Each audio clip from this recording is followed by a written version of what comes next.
akwai unguwannin da ba ma a shiga, mata ba sa iya shiga da jakunkunansu. Yara matasa suna nan dankare, ba makaranta, ba ilimi, ba tarbiyya, kuma suna son su ci so uku, suna son su sa riga mai kyau, su riƙe waya mai kyau. Kaga dole su kwaci na mutane.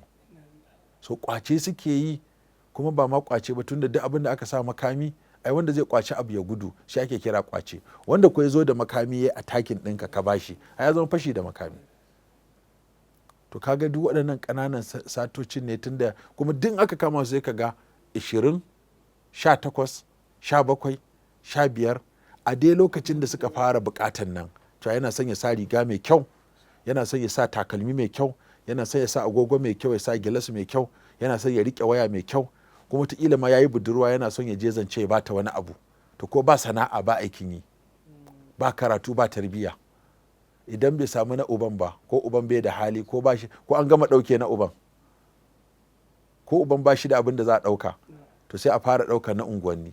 In mutane suka ga ana ɗaukar musu kaya, suka tsatsare, suka rurrufe, suka kukkulle, sai kuma a yi amfani da makami a fara tara mutane. To daga nan suka ji daɗi, sun fara na unguwanni, sai ka kuma tara sun ɗaya ya samu musu bindiga, shi ke daga sun fara tare hanya,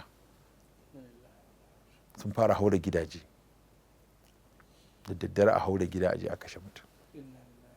Kaga duk daga ƙananan sata ce take mai da abin haka. So da haka dole ne yadda muka tsananta akan hana yara ƙarya, to dole ne kuma idan ɗanka Allah ya jarabce shi ya fara ɗauke-ɗauke, ka fara neman mataki na addu'a da neman ƙwararru su baka shawara, da kuma tattauna da yaro ka ji dalilin da yasa yake ɗauka, da abin da yake yi da shi.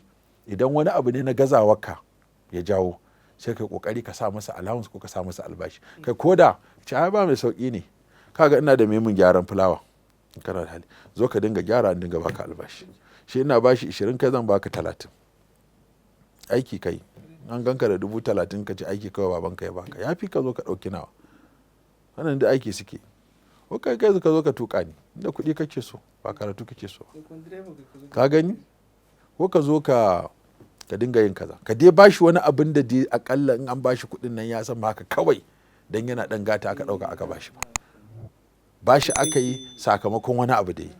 Ko da kuɗin yana da yawa dai, wato ya san cewa guminsa yake ci, kuma an san da wannan kuɗin, kuma an bashi ne sakamakon wani aiki da aka sa shi, ko mai ƙanƙantar aiki.